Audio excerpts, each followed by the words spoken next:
नमस्कार, बहुत स्वागत है आप सभी का फर्स्ट इंडिया न्यूज की खास पेशकश हेल्थ फर्स्ट में। स्ट्रोक रक्त वाहिकाओं में रुकावट के चलते मस्तिष्क में पहुंचने वाले जब रक्त में रुकावट होती है तो स्ट्रोक आता है। क्या इतनी जानकारी होना मात्र काफी है? नहीं, स्ट्रोक को समझना बेहद जरूरी है क्योंकि भारत में दिन प्रतिदिन ऐसे मरीजों की संख्या में बढ़ोतरी हो रही है। तो क्या होता है स्ट्रोक, कैसे बचा जा सकता है, आज इसी पर बातचीत करने के लिए स्टूडियो में हमारे साथ दो खास मेहमान पेश है और हमारे साथ मौजूद हैं डॉक्टर अंजनी कुमार शर्मा जो कि डायरेक्टर हैं neurosciences CK Birla hospital. Anjani ji, आपका बहुत बहुत स्वागत है। थैंक यू फर्स्ट इंडिया से जुड़ने के लिए। इसी के अलावा हमारे साथ खास मेहमान मौजूद हैं डॉक्टर अमित चक्रवर्ती, डायरेक्टर हैं doctor neurosurgery CK Birla hospital. Amit ji, आपका भी बहुत स्वागत है हमारे साथ जुड़ने के लिए। शुरुआत करूंगी मैं अंजनी जी आपके साथ। चाहूंगी स्ट्रोक शब्द और इसे परिभाषित कीजिएगा, स्ट्रोक क्या होता है और इसके लक्षण क्या होते हैं? स्ट्रोक यानी पक्षाघात या पैरालिसिस, जिसमें एक तरह से हाफ साइड की बॉडी पैरालाइज्ड हो जाती है और स्ट्रोक का जो मैकेनिज्म होता है वो उसमें दो तरह से इसको डिवाइड करके समझ सकते हैं। एक तो होता है कि इसमें मेन जो आर्टरी है जिसमें ब्लॉकेज आ जाती है, उसकी वजह से क्लॉट की बनने की वजह से ब्लॉकेज का इम्पैक्ट ब्रेन के एक खास हिस्से में होता है, जिसकी वजह से स्ट्रोक के लक्षण प्रकट होते हैं। इसको हम इस्कीमिक स्ट्रोक या ओक्लूसिव स्ट्रोक कहते हैं। और दूसरा टाइप होता है कि उसमें ब्लड वेसल्स के रप्चर होने से ब्रेन में ब्लड जमा हो जाता है, उसकी वजह से भी इसी टाइप के लक्षण आने लगते हैं, जिसको हेमरेजिक स्ट्रोक कहते हैं। और स्ट्रोक में सबसे इम्पॉर्टेंट चीज़ होती है कि इसको जल्दी से रिकॉग्नाइज़ किया जाए और इसके अर्ली डायग्नोसिस के लिए बहुत इम्पॉर्टेंट है कि आम पब्लिक इस चीज़ को समझे कि उनके ऑफिस में या कहीं भी यदि किसी को ऐसे लक्षण देखने को मिलते हैं तो वो उसको इमीडिएटली रिकॉग्नाइज़ कर पाए।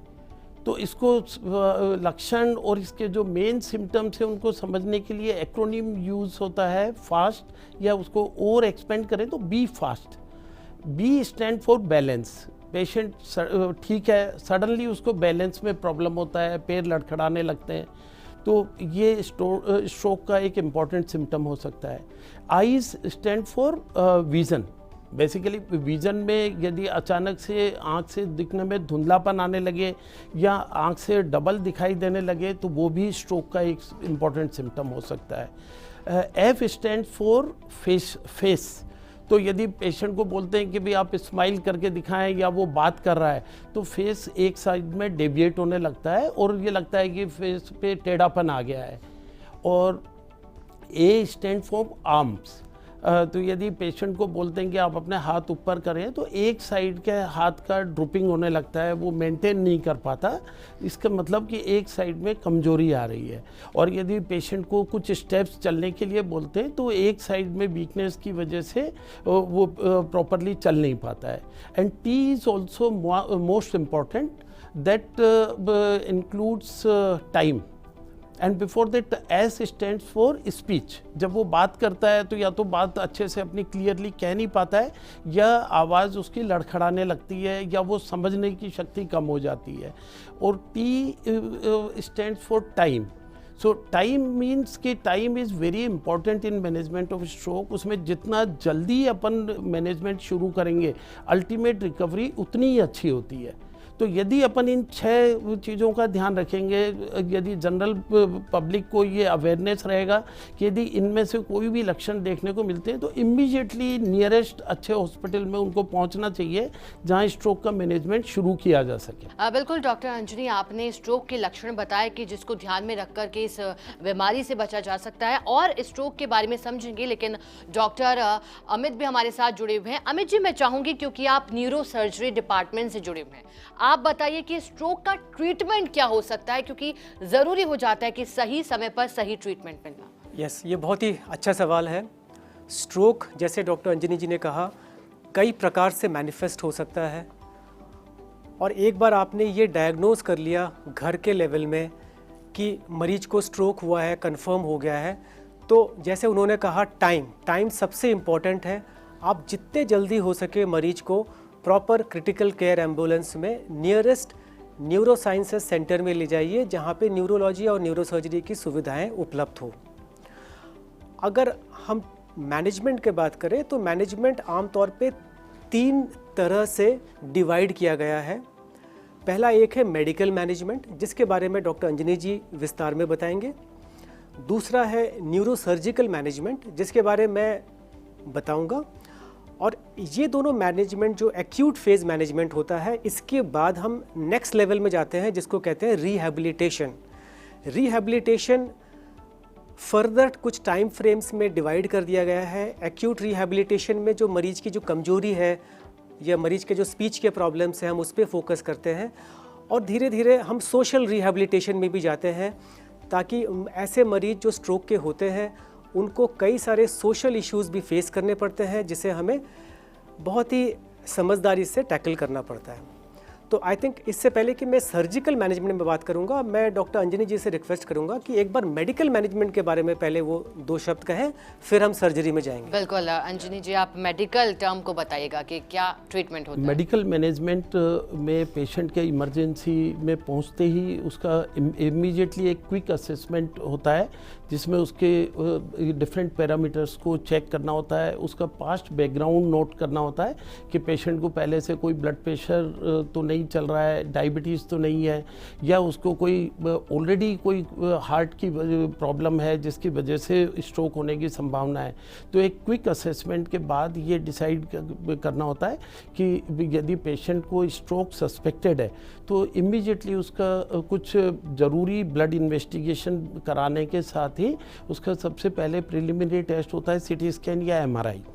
और यहाँ पे ये टाइम का बहुत इम्पोर्टेंट रोल होता है, जैसे भी डिस्कस कर रहे थे कि उसमें यदि पेशेंट का डायग्नोसिस या पेशेंट स्ट्रोक को सिम्टम्स को लेके यदि इमरजेंसी में विंडो पीरियड में, या जिसको गोल्डन पीरियड कहते हैं, यदि उसमें इमरजेंसी में पहुंच गया है तो उसका ट्रीटमेंट बिल्कुल डिफरेंट तरीके से होता है। मींस उसमें ये पहले ये कंफर्म करना होता है कि स्ट्रोक इस्कीमिक स्ट्रोक है, मींस उसके आर्टरी में ब्लॉकेज आया है क्लोट के पहुंचने से। तो ये कंफर्म करने के बाद उसका बाकी असेसमेंट कंप्लीट करके और उसको थ्रोम्बोलिटिक थेरेपी दी जाती है। थ्रोम्बोलिटिक थेरेपी टीपीए जिस मेन मॉलिक्यूल होता है, उसमें ये देखना होता है कि पेशेंट को यदि कोई कॉन्ट्राइंडिकेशन नहीं है उसकी, जैसे कोई ब्लीडिंग डिसऑर्डर, ये सब चीज़ें रूल आउट करने के साथ वो उसको विंडो पीरियड में यदि पेशेंट पहुंच गया है स्ट्रोक के सिम्टम से तो इमीडिएटली उसको मेडिसिन एडमिनिस्टर करते हैं। और उसके बाद उसमें कई पेशेंट्स में इसके बड़े ड्रामेटिक रिजल्ट्स होते हैं। जो पेशेंट आया है उसको पावर बिल्कुल नहीं है, हाथ पैर बिल्कुल काम नहीं कर रहे, और इसमें मेडिसिन इंजेक्ट करने के बाद में उसके ये मूवमेंट्स और पावर बहुत ड्रामेटिक तरीके से इम्प्रूव कर जाती है। और ये विंडो पीरियड या गोल्डन पीरियड का जो टाइम है ये 4.5 आवर्स कंसीडर करते हैं हम लोग। आजकल इसको एक्सपेंड करके 6 आवर्स तक भी विंडो पीरियड या गोल्डन पीरियड मानते हैं। यदि उस पीरियड में पेशेंट आ गया है तो उसको इमीडिएटली थ्रोम्बोलिटिक थेरेपी से ट्रीट किया जाता है। यदि उसके बाद यदि पेशेंट पहुंचा है तो यदि एंजियोग्राफी जो खून की नलियों की जांच होती है उसमें यदि कोई ब्लड क्लॉट डिटेक्ट हो जाता है तो उसमें मैकेनिकल थ्रोम्बेक्टमी जो इंटरवेंशन से बिना डायरेक्ट सर्जरी के उसको क्लॉट को रिमूव किया जाता है। कई पेशेंट्स में उसके भी बहुत अच्छे परिणाम सामने आते हैं। पर यहाँ सबसे इम्पॉर्टेंट एस्पेक्ट है कि एक्यूट मैनेजमेंट में टाइम फैक्टर सबसे इम्पॉर्टेंट है। यदि पेशेंट टाइमली पहुँच गया, टाइमली डायग्नोसिस हो गया, टाइमली ट्रीटमेंट हो गया तो उसमें रिकवरी बहुत अच्छी रिकवरी देखने को मिलती है। और यदि पेशेंट को स्ट्रोक मेजर स्ट्रोक है और ये डिफरेंट प्रॉब्लम आती है कि उसमें प्रेशर ब्रेन में स्वेलिंग बढ़ा हुआ है तो उसमें कई बार सर्जिकल इशू अब ऑप्शन कंसीडर करना होता है, जिसको डॉक्टर अमित डिस्कस करें। सर, क्योंकि हमने मेडिकेशन तो समझा, लेकिन चूंकि प्रोसेस जैसा कि बताया कि काफ़ी आगे बढ़ता है, फिर जटिल भी होता है, लेकिन चाहेंगे कि आप बताएं कि आगे इलाज कैसे बढ़ता है सर्जरी के बाद का। तो इससे पहले कि हम सर्जिकल मैनेजमेंट में जाएं, सर्जरी किस प्रकार से होता है, क्यों होता है, ये समझना ज़रूरी है कि स्ट्रोक में 2 प्रकार की होती है। एक जिसमें खून की नली फट जाती है और चारों तरफ दिमाग में खून का थक्का बन जाता है। दूसरा होता है जो खून की नली है उसमें ब्लॉकेज आ जाती है और उस कारण से खून की सप्लाई आगे रुक जाती है। ये 2 प्रकार की स्ट्रोक होती है और दोनों की सर्जिकल मैनेजमेंट अलग अलग होता है। जब भी स्ट्रोक डायग्नोज होता है और उसमें सर्जरी की गुंजाइश होती है तो हम एज अ प्रोटोकॉल एक एंजियोग्राफी, ब्रेन की एंजियोग्राफी करना चाहते हैं, जिससे हमें ये मालूम पड़ता है कि स्ट्रोक के कारण क्या है और हम उस कारण को किस प्रकार से टैकल करें। अगर खून की नली फटती है और एंजियोग्राफी में पाया जाता है कि दूसरा कोई बीमारी नहीं है, केवल वो खून का एक बड़ा सा थक्का है दिमाग में, तो ऐसे में हमें माइक्रो सर्जरी करके खून का थक्का को हटाना पड़ता है। और कुछ केसेस में अगर दिमाग में सूजन रहती है तो दिमाग, सिर का जो हड्डी है उस तरफ का हड्डी को भी हम हटा देते हैं। दूसरा प्रकार का जो स्ट्रोक होता है वो है खून की सप्लाई का रुक जाना। इसका मतलब दिमाग के आगे जहाँ पे रुकावट हुई है खून की नली में, उसके आगे खून नहीं जा रहा है। ऐसे स्थिति में यूजुअली, जैसे डॉक्टर अंजनी जी ने कहा, न्यूरोलॉजी टीम का बहुत इम्पॉर्टेंट रोल होता है, जिसमें वो किस टाइम में पेशेंट इनके पास आते हैं उसके हिसाब से ये खून का नली को, ब्लॉकेज को खोलने का प्रयास करते हैं दवाइयों से, इंजेक्शन से। अगर ये खुल जाता है तो आगे आने वाले 3 दिन से लेकर 13th डे तक दिमाग में सूजन बढ़ता है। जैसे जैसे वो सूजन बढ़ता है दिमाग में प्रेशर क्रिएट होता है और ऐसे में जो बचा हुआ दिमाग है, जो हेल्दी दिमाग है, वो भी नुकसान उसमें पहुंचने लगता है।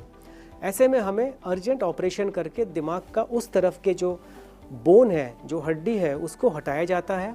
उसको एक स्पेशल बोन बैंक में हम रखते हैं और दिमाग के अंदर एक झिल्ली होती है, एक तरह का ड्यूरा मैटर होती है, जिसको हम एक्सपैंड कर देते हैं कुछ फैब्रिक से या फिर मरीज के खुद के फेशिया से ही।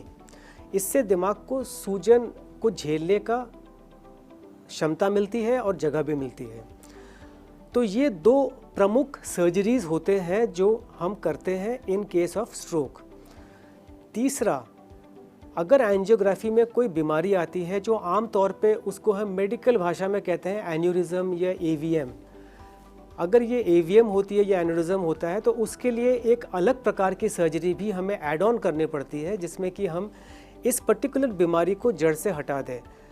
इसका तरीका होता है क्लिपिंग करना या फिर एवीएम को एक्साइज करना, मतलब एवीएम को हर प्रकार से आसपास के ब्लड वेसल से हम अलग कर देते हैं। बिल्कुल डॉक्टर अमित, क्योंकि आप ट्रीटमेंट को लेकर जानकारी दे रहे थे कि कैसे पूरा प्रोसेस रहता है, लेकिन आगे भी स्ट्रोक को लेकर और भी बहुत से सवाल हैं जिनका जवाब जानना बेहद ज़रूरी है। लेकिन यहाँ हम रुकेंगे एक ब्रेक के लिए, आप कहीं मत जाइएगा, देखते रहिए फर्स्ट इंडिया न्यूज़।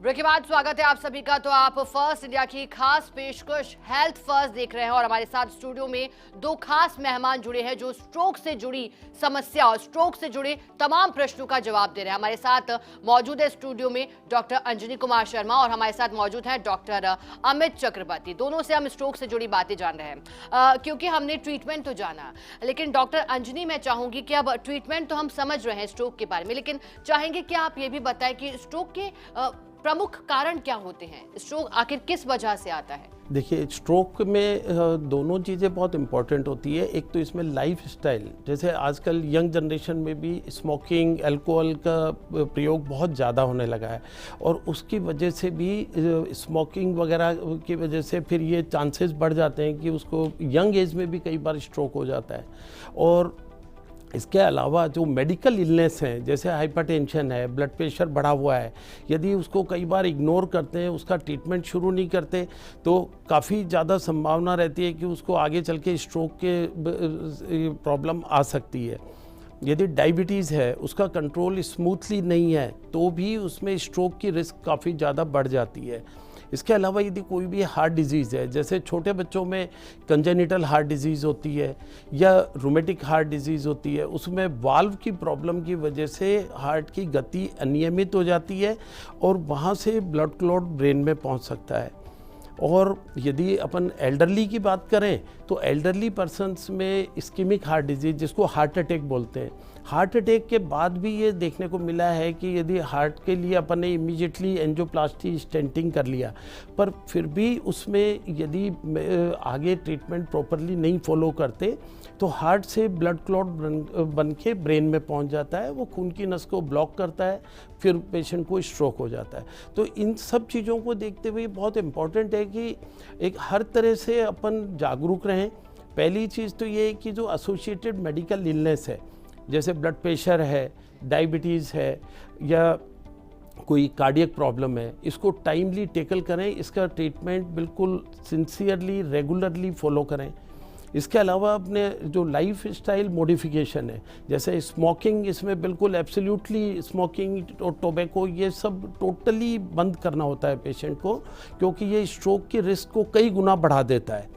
और इसके अलावा जैसे वेट बहुत इम्पॉर्टेंट है, यदि ओवरवेट है पेशेंट तो उसमें भी स्ट्रोक की रिस्क बढ़ जाती है। कोलेस्ट्रॉल लेवल्स यदि ज़्यादा हैं तो भी स्ट्रोक की रिस्क बढ़ जाती है। तो उसको एक अपना लाइफ स्टाइल पे बहुत सीरियसली ध्यान देना चाहिए, जिसमें इम्पॉर्टेंट चीज़ है कि भी वो रेगुलर एक्सरसाइज करे, बैलेंस डाइट रखे, फास्ट फूड या जंक फूड से बचे, क्योंकि जहाँ तक ये इन सब चीज़ों का प्रयोग होता है उसके बाद में स्ट्रोक की रिस्क बहुत ज़्यादा होती है। तो इन सब चीज़ों को रेगुलरली फॉलो करना बहुत ज़रूरी होता है। और जो भी एसोसिएटेड जो मेडिकल इलनेस आती है उनको टाइम टू टाइम डायग्नोस करे, आइडेंटिफाई करके प्रॉपर ट्रीटमेंट लेता रहे। यदि इन सब चीज़ों का ध्यान रखें तो स्ट्रोक से काफ़ी हद तक बचा जा सकता है। क्योंकि आप बता रहे हैं कि क्या क्या प्रमुख कारण रहते हैं, लेकिन चाहूंगी डॉक्टर अमित आप बताएं, हम सर्जरी की बात करें तो न्यूरो सर्जरी के क्षेत्र में खासतौर पर क्या नई टेक्निक्स आ गई हैं जिनके द्वारा हम स्ट्रोक जैसी समस्याओं से उभर सकते हैं? जैसे कि हर ब्रांच में हो रहा है, डेवलपमेंट्स बहुत लीप्स एंड बाउंड्स में हो रहा है, सेम वे न्यूरो सर्जरी में भी डेवलपमेंट्स, टेक्नोलॉजिकल डेवलपमेंट्स बहुत ही तेज़ रफ्तार से आगे बढ़ रहा है। न्यूरो सर्जरी एक ऐसा ब्रांच है जिसमें हम मिलीमीटर के लेवल में डिसेक्शन करते हैं, काम करते हैं, और ऐसे छोटे जगह पे जब काम करते हैं मिलीमीटर के लेवल में, वहाँ पे कोई भी एरर की गुंजाइश नहीं होती है। तो इसको बेटर करने के लिए हाई एंड माइक्रोस्कोप्स आने लगे हैं जो हमें एक छोटे से बाल को एक इंच के रस्सी के माफिक दिखा सकता है। माइक्रोस्कोप में ऐसे सॉफ्टवेयर होते हैं जिससे हम सारे खून के नलियों को एसेस कर सकते हैं। ड्यूरिंग ऑपरेशन हम एंजियोग्राफी करके देख सकते हैं।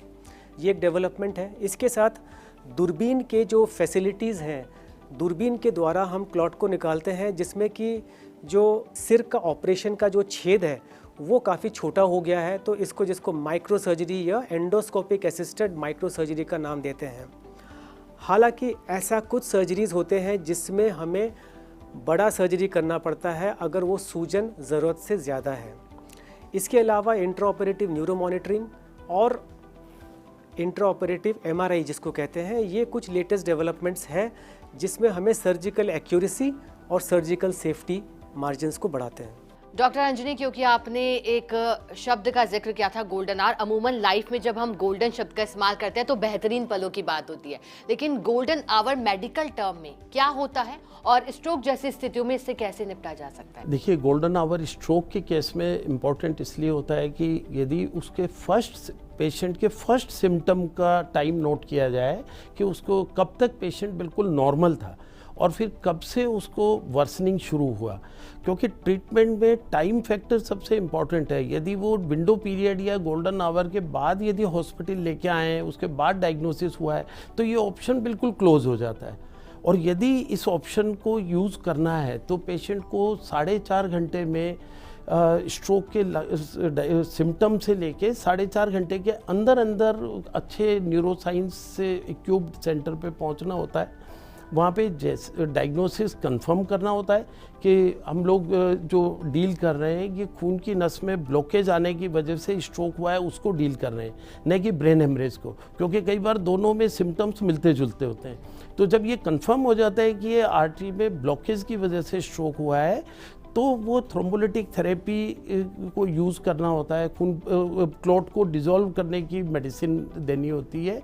और इसीलिए इसको गोल्डन आवर या गोल्डन पीरियड कहते हैं कि यदि उसमें ट्रीटमेंट हो गया तो उसके रिजल्ट्स बहुत अच्छे देखने को मिलते हैं, और यदि वो विंडो क्रॉस हो गया या वो टाइम निकल गया तो ये ऑप्शन फिर बिल्कुल बंद हो जाता है, फिर इसको यूज़ नहीं कर सकते।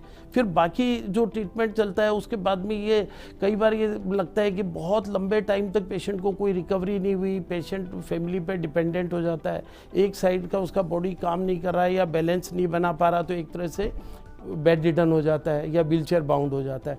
इन सब से बचने में ये गोल्डन आवर का कॉन्सेप्ट समझना पब्लिक को बहुत ज़रूरी होता है। विंडो पीरियड को यदि रिकॉग्नाइज कर लें तो ट्रीटमेंट के ऑप्शंस बहुत अच्छे से इम्प्लीमेंट हो जाते हैं। सर, अब ये सवाल मेरा आप दोनों से ही है, क्योंकि चाहूंगी कि आप बताएं कि सीके बिरला हॉस्पिटल में स्ट्रोक से निपटने के लिए क्या क्या सुविधा है इलाज की दृष्टि से, आप दोनों। देखिए, स्ट्रोक से निपटने के लिए जहाँ तक मेडिकल मैनेजमेंट है वो सारी सुविधाएं जो किसी भी वर्ल्ड के बेस्ट सेंटर पे अवेलेबल होती हैं वो सारी सुविधा सीके बिरला हॉस्पिटल में अवेलेबल है। उसमें ये इंक्लूड है करता है कि क्रिटिकल केयर के एम्बुलेंस से पेशेंट को शिफ्ट किया, रूटीन असेसमेंट उसका एम्बुलेंस में पॉसिबल है, जैसे ही इमरजेंसी में लेके आते हैं उसका इमीडिएटली हमारे यहाँ पे कोड फास्ट अनाउंस करते हैं, और जैसे ही कोड अनाउंस करते हैं पूरी टीम इमीडिएटली इमरजेंसी पहुंच जाती है। वहाँ से पेशेंट को फर्स्ट एड शुरू करके और उसको सिटी स्कैन या एमआरआई के लिए शिफ्ट करते हैं। वहाँ से आने के साथ ही उसको ये मेडिसिन जो जिसका जिक्र कर रहे थे थ्रोम्बोलिटिक थेरेपी या टीपी है वो उसका इन्फ्यूज़न शुरू हो जाता है। और यदि लगता है कि विंडो उसके बाद में भी रिकवरी अच्छा नहीं हुआ तो वो एंजियोग्राफी की फाइंडिंग्स को देखते हुए खून की नस में यदि ब्लड क्लॉट दिख जाता है कि ब्लड क्लॉट पड़ा हुआ है तो उसको मैकेनिकल थ्रोम्बेक्टमी करके उसको रिमूव कर देते हैं, जिसमें कि उसको डायरेक्ट सर्जरी नहीं करके इंटरवेंशन न्यूरोलॉजिस्ट जो हमारे साथ अवेलेबल हैं वो इमीडिएटली उसको कैथ लैब में लेके वहाँ से उसका क्लॉट रिमूव कर देते हैं। उससे काफ़ी अच्छे रिजल्ट्स मिलते हैं। और यदि इन सब के साथ जब सर्जरी की ज़रूरत होती है तो हमारे पास में बिल्कुल modern department neuro surgery available है। तो हमारा न्यूरो सर्जरी डिपार्टमेंट जो है ऑब्वियसली वो स्टेट ऑफ द आर्ट है, इक्विपमेंट वाइज सब कुछ अवेलेबल है। और पर एट दिस पॉइंट मैं आपको ये बताना चाहूँगा, न्यूरो सर्जरी और न्यूरोलॉजी ट्रीटमेंट के बाद भी सबसे इम्पॉर्टेंट पार्ट है रिहैबिलिटेशन। और रिहैबिलिटेशन में जो एक सबसे बड़ा एडवांसमेंट हुआ है वो है रोबोटिक रिहैबिलिटेशन, रोबोटिक फिजियोथेरेपी, जिसकी फैसिलिटीज़ हम लोगों ने शुरू किया है। और इसके साथ ऑगमेंटेड रियलिटी भी हम इंटरफेस करते हैं ताकि हम मरीजों को केवल एक नॉर्मल एक्सरसाइज फिजियोथेरेपी से भी ज़्यादा बेहतर रिजल्ट दे पाए। एक आखिरी सवाल है सर, वो भी आप दोनों से ही है। बताइएगा कि स्ट्रोक के बाद में एक तो क्या पेशेंट की लाइफ में बदलाव आते हैं और प्रिवेंट कैसे किया जा सकता है स्ट्रोक से ताकि ऐसी समस्या ही ना है। ये बहुत इम्पोर्टेंट सवाल पूछा है आपने, क्योंकि इसमें फैमिली के और सोशल बर्डन इसका स्ट्रोक का बहुत ज़्यादा होता है। मान लीजिए किसी को यंग एज में या 40-50 इयर्स की एज में स्ट्रोक हो गया तो वो अर्निंग मेंबर होता है फैमिली का, और उसके बाद यदि उसको रिकवरी अच्छा नहीं हुआ तो वो फैमिली पे न केवल फाइनेंशियल पॉइंट ऑफ व्यू से डिपेंडेंट हो जाता है, फिजिकल पॉइंट ऑफ व्यू से भी उसको बहुत ज़्यादा सपोर्ट की ज़रूरत होती है। तो ऐसी सिचुएशन से बचने के लिए एक तो प्रिवेंशन वाला पार्ट सबसे इम्पोर्टेंट है, जैसा डिस्कस कर रहे थे, लाइफ स्टाइल मॉडिफिकेशन से लेके और एसोसिएटेड जो मेडिकल इलनेस है उनको प्रॉम्प्टली ट्रीट किया जाए। और एक रिहेबिलिटेशन जो डॉक्टर अमित ने बताया इसको कभी भी इग्नोर नहीं करना चाहिए, क्योंकि यदि फैमिली अच्छी तरह उसका फिजियोथेरेपी और रिहेबिलिटेशन करती है तो उसमें डे बाय डे उसमें इतनी रिकवरी हो जाती है कि कुछ टाइम बाद में पेशेंट इंडिपेंडेंटली अपना काम वापस शुरू कर देता है बिना किसी के सपोर्ट या डिपेंडेंस के। आई थिंक आपने काफ़ी अच्छे से कह दिया ये सारी चीज़ें। I think the take home message जो मैं आपको देना चाहूँगा वो ये है कि स्ट्रोक का इलाज अपने आप में जितना भी डेवलपमेंट्स हुए हैं आज उतना ईजी नहीं है, स्मूथ राइड नहीं है। तो हमें आम जनता को मैं ये मैसेज देना चाहूँगा कि स्ट्रोक का प्रिवेंशन में काम कीजिए, जिस बारे में डॉक्टर अंजनी जी ने कहा, ताकि हमें इस डिजीज़ का सामना ही नहीं करना पड़े। सर, एक और बात है, अगर आप चाहें तो, कि स्ट्रोक के केसेस में किस तरह की सर्जरी बेहतर रहती है, अगर आप अंत में बताना चाहें। केसेस में सर्जरी डिपेंड होता है किस टाइप ऑफ स्ट्रोक है और क्या सिचुएशन है। तो ऐसा कुछ नहीं है कि ये सर्जरी बेटर है या वो बेटर है। व्हाट इज़ इम्पॉर्टेंट इज़ उस वक्त मरीज के लिए जो बेस्ट ऑप्शन है हमारे पास और क्या फैसिलिटीज़ अवेलेबल है, इन दोनों को क्लब करके हमें मरीज को बेस्ट आउटकम देने की प्रयास करना चाहिए।